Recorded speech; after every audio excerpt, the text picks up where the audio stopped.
Nous sommes maintenant avec Mylène Gagnon, qui est directrice de l'organisme Table Forêt Laurentienne. Comment allez-vous aujourd'hui? Ça va bien, merci. Merveilleux. Vous êtes ici avec nous pour parler de ce qu'on appelle un PAFIO, qui est un acronyme pour quoi exactement? Oui, pour Plan d'aménagement forestier intégré opérationnel. D'accord. Je suis déjà venue vous parler un petit peu, je pense que c'était ce printemps, du plan d'aménagement forestier intégré tactique, donc le PAFIT, qui était en fait, on fixait les grands objectifs, les grands enjeux, les grandes stratégies en termes d'aménagement forestier. La différence avec le PAFIO, c'est fait aux 2 ans. Et là, on parle de façon plus concrète. Qu'est-ce qui s'en vient sur le terrain? Quels sont les chantiers qu'on a planifiés dans l'ensemble des Laurentides? D'accord. Donc là, c'est plus concret. Là. C'est ça. Donc, le PAFIT, c'est le document dans lequel il va y avoir les grandes lignes. Oui. C'est les instances décisionnelles qui disent « Ah, on aimerait arriver à ça pour promouvoir ceci. » C'est ça. Un peu combien est-ce qu'on peut... comment est-ce qu'on peut récolter de bois? C'est les orientations, les objectifs. Mais là, le PAFIO, le PAFIO, est-ce que ça s'appelle un PAFIO? Oui, PAFIO. Le PAFIO, c'est on va faire ça à ce moment-ci, ça à ce moment-là, concrètement, ce qu'on va faire. Oui, dans le fond, c'est ça. C'est qu'avec le ministère, il y a des cartes de chantier qui sont élaborées. Que ce soit autant pour quand on parle de chantier, là, de travaux forestiers à venir dans les 2 prochaines années, c'est autant quand on parle de voirie forestière, donc des chemins forestiers, pas des travaux commerciaux, des travaux non commerciaux, du débroussaillage. Donc, tout ça, c'est mis sur des cartes. Et là, il y a une consultation publique actuellement jusqu'au 6 juin où les gens peuvent justement consulter les cartes, voir ce qui s'en vient dans les 2 prochaines années en termes de travaux forestiers, puis de voir est-ce que, moi, il y a des enjeux qui me touchent qui n'ont pas été nécessairement soulevés parce que, bon, ça reste que c'est des cartes, c'est fait à partir de plein d'outils, mais ça peut arriver qu'il y ait un sentier qui passe qu'il n'a pas été décelé. Fait que c'est le temps de soulever ça pour voir, pour être capable de... Là, c'est les grands secteurs d'intervention qui sont ciblés, qui sont présentés dans le cadre de la consultation. Des fois, quand la population soumet différents enjeux, bien là, il y a des secteurs qui peuvent être retirés de ça. Le PAFIO présent, c'est le PAFIO de la région des Laurentides, de la MRC des Laurentides. C'est pour l'ensemble de la région des Laurentides. Okay. Les Laurentides donc, ça va divisés, de Sainte-Thérèse jusqu'à jusqu'à Mont-Laurier, le nord de Mont-Laurier, parce que ça fonctionne par unité d'aménagement, ce qu'on appelle les UA. Il y a 3 grandes unités d'aménagement dans l'ensemble de la région des Laurentides. Donc, ça touche principalement les MRC des Pays d'en haut, des Laurentides, d'Argenteuil et d'Antoine-Labelle, parce que c'est les MRC où on retrouve la forêt publique. Donc, tout ce qui est en forêt privée, c'est pas soumis à une consultation publique. C'est vraiment où il y a la forêt publique, c'est soumis en consultation actuellement. Donc, dans ces 4 MRC-là, quels sont au cours des 2 prochaines années les grands chantiers qui s'en viennent? Et là, je pourrais pas vous dire parce que c'est tellement morcelé, parce que ça va dans une banque de chantiers. Mais il y en a vraiment partout, là. Mais puis, il y en a vraiment de toutes les sortes, autant du pré-commercial que du commercial, que des travaux de voirie, que du débroussaillage aussi, là. Il y a vraiment beaucoup de chantiers, donc je ne pourrais pas nécessairement identifier certains, mais toutes les cartes sont disponibles sur Internet. Puis j'imagine que c'est pas une grosse consultation publique qu'il va y avoir parce que c'est un territoire trop vaste à couvrir avec juste une consultation. Donc, j'imagine qu'il va en avoir plusieurs à différents endroits. Bien, en fait, ça revient aux 2 ans. Donc là, il y a une consultation publique actuellement qui est en cours. Donc, c'est le temps, là, maintenant, d'émettre des commentaires, des enjeux pour les chantiers qui sont présentés actuellement. Donc, c'est une consultation en ligne. C'est une consultation en ligne, oui, c'est ça. Il y a possibilité de prendre rendez-vous avec le ministère des Ressources naturelles et des Forêts pour aller rencontrer un spécialiste si on a des questions. Mais c'est pas... Oui, là, on dit, mon Dieu, c'est des gros chantiers pour les 2 prochaines années. Mais oui, il y a une consultation publique actuellement. Mais une des particularités dans la région des Laurentides, c'est qu'après, une fois la consultation publique, c'est pas terminé. Il y a quand même une 2e étape de consultation qui se fait pour chacun des chantiers spécifiquement. Et ça, c'est vraiment spécifique à la région des Laurentides. Donc, s'il y a un chantier qui s'en vient dans votre secteur, bien, l'association de lacs, la municipalité, tous les villégiateurs vont recevoir un avis de chantier. Il va y avoir un comité ciblé spécifiquement pour parler des opérations avec les industriels. Puis là, c'est le temps de dire, bien là, peut-être que finalement, on est mieux d'opérer le chantier l'hiver plutôt que l'été, ça va avoir moins d'impact pour le transport. Donc, je suis curieux un petit peu par rapport au type de chantier, parce que vous dites que les consultations publiques, c'est pour les travaux qui vont être effectués sur les forêts et les boisés en terre publique. Oui. Vous avez dit du commercial, industriel. Si c'est des terres publiques, je ne comprends pas comment des industries ou des commerces pourraient s'installer sur des terres publiques, à moins que ces terres-là aient été vendues. Non, quand on dit des travaux commerciaux, c'est pour pour aller récolter le bois pour le transformer en usine après. Parce qu'il y a des fois, il y a des traitements, on parle des traitements d'éducation de la forêt. Okay. Donc là, on vient aménager la forêt pour sélectionner un peu, l'aménager pour que les arbres, après ça, aient une meilleure valeur commerciale quand on va retourner les récupérer. Donc là, travaux commerciaux, travaux non commerciaux. Parfait. Donc la consultation publique en ligne disponible jusqu'à quand? Jusqu'au 6 juin. Donc, ça s'en vient quand même rapidement. Donc, jusqu'au 6 juin pour émettre déjà des commentaires sur les chantiers qui sont actuellement en planification. Puis après ça, bien, si jamais là, il y a un petit quelque chose qui a été oublié, bien, restez à l'affût parce qu'il y a des comités ciblés qui vont être faits pour chacun des chantiers. Et par le site web de la MRC d'Antoine Labelle, il y a toute l'information aussi pour la consultation publique. Pour les chantiers à venir, il y a une carte interactive où est-ce qu'on voit le calendrier des activités qui s'en viennent là, pour chacun des chantiers actuels et à venir.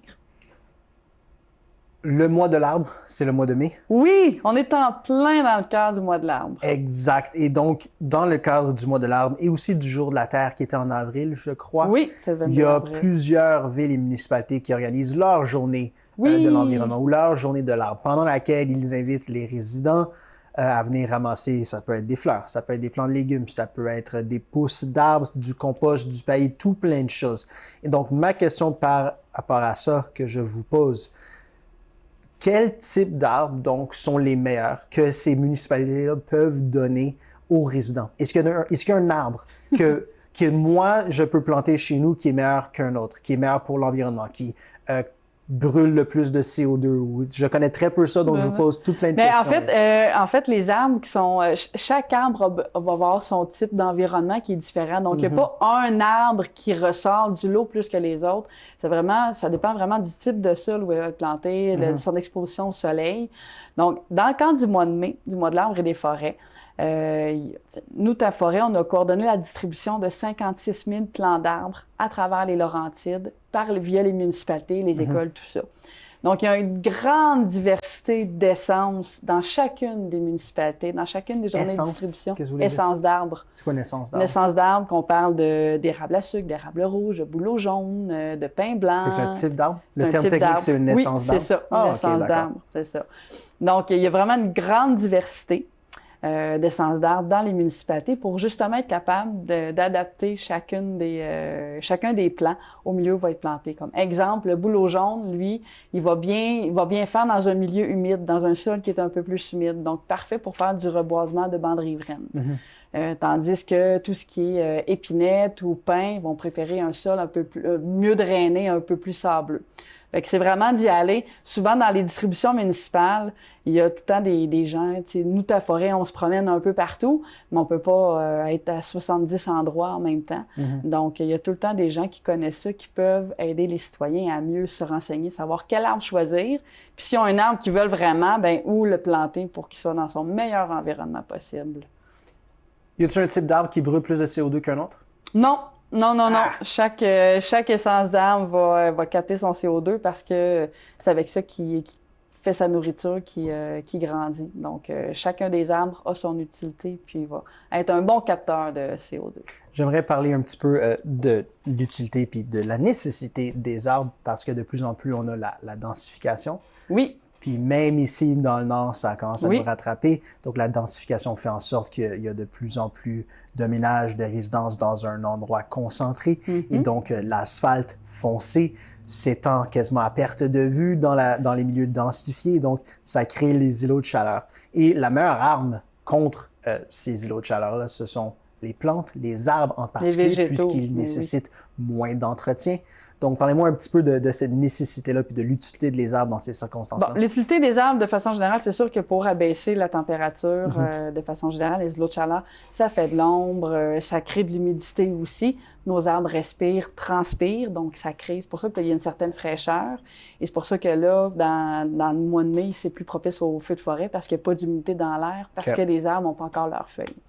Donc, ils ont l'utilité aussi du fait que quand il y a un changement d'aiguille, quand ils perdent leurs feuilles, bien, ça fait un compost forestier. Donc, ça sert à enrichir le sol aussi. Donc, il y a une fonction comme ça.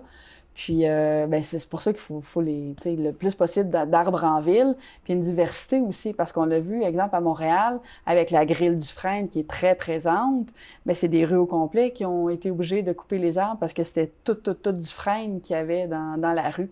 Fait que quand ça commence, bien, c'est pour ça que c'est toujours mieux d'avoir une diversité d'essences dans nos villes pour éviter que quand un parasite ou un insecte arrive. Bien, ça, la grille du frêne, ça vient d'où?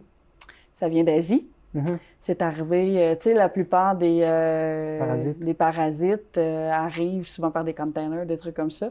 Ou des fois, c'est par les États-Unis. Donc, ça migre du sud vers le nord. Avec les bouleversements climatiques, on sait que ça va migrer de plus en plus aussi. Nous, on est chanceux. Dans les Laurentides, elle est présente, la grille, oui, mais pas autant que plus dans le sud.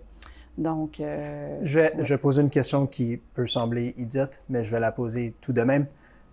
C'est quoi la problématique avec la grille du frêne? Dans le sens que, avec ma connaissance très, très, très rudimentaire de la biodiversité et de l'écosphère, moi, ce que je me dis, c'est, OK, la grille du frêne mange toutes les frênes, attendons qu'ils soient toutes mangées, plantons d'autres choses par la suite. Je réalise qu'il y a sûrement un problème avec ça, puis vous allez me l'expliquer. Oui, bien c'est encore là, c'est que ça peut décimer une population. Là. Comme un peu, le meilleur exemple, c'est un peu avec la COVID. Le coronavirus est rentré, bien s'il n'y avait rien qui avait été fait, ça devient une pandémie. Donc ça, on ne peut plus avoir, les frênes pourraient être appelés à disparaître. Mais c'est quoi le problème avec ça? Mais il n'y aura plus de frênes. Oui, mais c'est quoi le problème avec ça? C'est qu'il y a une perte de biodiversité. OK. Mais y a-tu des animaux qui mangent juste... S'il n'y a plus de frênes, du jour au lendemain, s'il n'y a plus de frênes au Québec, c'est quoi le problème? S'il n'y a plus de frênes au Québec, c'est qu'il y a quand même... tout est relié. Hein? Okay. Donc, il y a des insectes qui dépendent du frêne, il y a des animaux qui vont dépendre. Donc, il n'est pas là pour rien. Chaque fois qu'il y a une perte d'une espèce, que ce soit végétale ou animale, bien, c'est un maillon de la chaîne qui tombe. Donc là, ça entraîne des bouleversements. Puis, on ne sait pas. Puis la grille du frêne, là, elle s'attaque au frêne parce qu'il y a du frêne. Mais s'il n'y a plus de frêne, elle va s'attaquer à autre chose. Elle va s'attaquer à... Elle peut s'attaquer à autre chose. Elle peut changer son alimentation aussi. Là. Elle disparaîtra pas. Fait qu'elle s'appelle la grille du frêne pour l'instant. S'il ne reste plus de frêne, elle peut se décider à manger autre chose. Elle peut décider à manger autre chose, comme un autre exemple, un autre insecte qui est en épidémie, qui s'en vient. Là, on est à l'aube d'une épidémie dans les Laurentides. C'est la tordeuse des bourgeons de l'épinette. Mais la tordeuse s'appelle la tordeuse des bourgeons de l'épinette, mais elle s'attaque aussi aux sapins. OK. Donc, c'est pour ça qu'on... Mais avec la tordeuse, c'est cyclique et ça ne décime pas toute une population. Mais il y a de l'arrosage qui peut se faire pour en garder quelques-uns. C'est ça que j'avais posé comme question. Existe-t-il un push-push quelconque qu'on peut mettre sur les arbres pour les protéger? Pour la grille, il n'y a pas encore rien qui a été trouvé. Je sais qu'ils ont essayé des espèces de vaccins pour les arbres, mais c'est pas quelque chose qui fonctionne. Puis on ne peut pas faire d'arrosage comme... parce que ce qui arrive avec la grille, la tordeuse des bourgeons d'épinette, c'est une chenille. Donc, elle est en superficie. La grille, elle rentre dans l'arbre. Donc, même si on arrose l'arbre, ça ne change rien. L'insecte est dans l'arbre. Fait qu'il n'est pas soumis aux insecticides. Ça prend combien pour un...